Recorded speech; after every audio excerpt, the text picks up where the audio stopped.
So we're going to solve some quadratic equations today. We already know how to solve quadratics by factoring. So say if I take this warm-up one, I could factor it into x minus 3 times x plus 3, and then set each factor equal to 0, since my whole equation is equal to 0. And then you get x equals negative 3 and x equals positive 3. So if you have a special case like that where you just have x to the second power, no like x to the first powers, you can solve by taking a square root. So say I'm solving this one using my square root property. I would want to get my expression that's being squared by itself, and then to undo a square, I'm going to take the square root of both sides.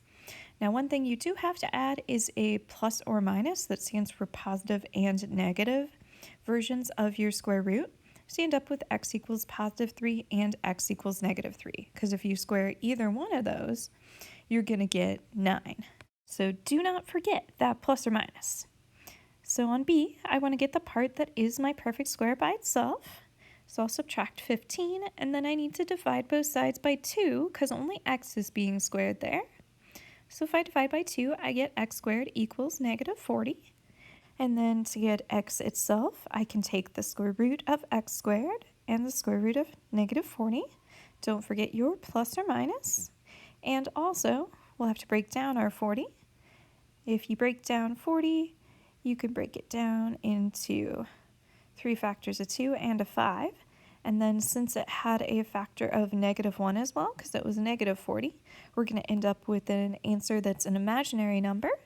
So we'll have x equals positive and negative actually it'll be 2i times the square root of 10. Instead of individual term being squared here, we have this whole binomial that's being squared. So while I could multiply it out times itself and make it like x squared plus 6x plus 9, I'm going to not do that because it makes it harder. I'm just going to start by taking the square root of both sides, since the left-hand side is a perfect square to start with. When I do that, the right-hand side is going to give me my positive and negative 8. Left-hand side, if you think about it, well, x plus 3 squared is x plus 3 times itself, so that's 2 factors of x plus 3 inside your radical. So those just undo each other, and you get x plus 3 equals positive and negative 8. You could write 2 equations here, since you have x plus 3 equals 8 and x plus 3 equals negative 8, and then solve them both. So subtract 3, you'll end up with x equals 5, and subtract 3, you'll end up with x equals negative 11. You could also, some people don't want to write 2 separate equations like that, you kind of end up doing the same thing. You could also go, I'm going to subtract 3, which really gives me negative 3 plus or minus 8. But you have to, since those are terms that actually can be combined, go ahead and do negative 3 plus 8 and negative 3 minus 8 to get to 5 and negative 11. So whether you write it like that or the first way, either is fine. All right, again, this has an entire binomial being squared, so I want to get the part that's a perfect square by itself. So subtract 5 from both sides. And then go ahead and divide both sides by 2. You do not want to turn that negative 13 over 2 into a decimal. Leave it a fraction because we're going to need to rationalize it. So take the square root of both sides, and you'll end up with a z plus 3 equals, don't forget your plus or minus, square root of negative 13 over, I'm going to go ahead and break them into 2 separate ones, square root of 2. Now, square root of negative 13 is just I times the square root of 13. And I have a radical in the denominator there, so remember I need to rationalize and take it times square root 2 over square root 2. So I'm going to end up with, on the right-hand side, I square root 26 over just plain old 2 when it gets all said and done, because I'll have square root of 4. And now I haven't solved for z yet, quite. I need to subtract 3.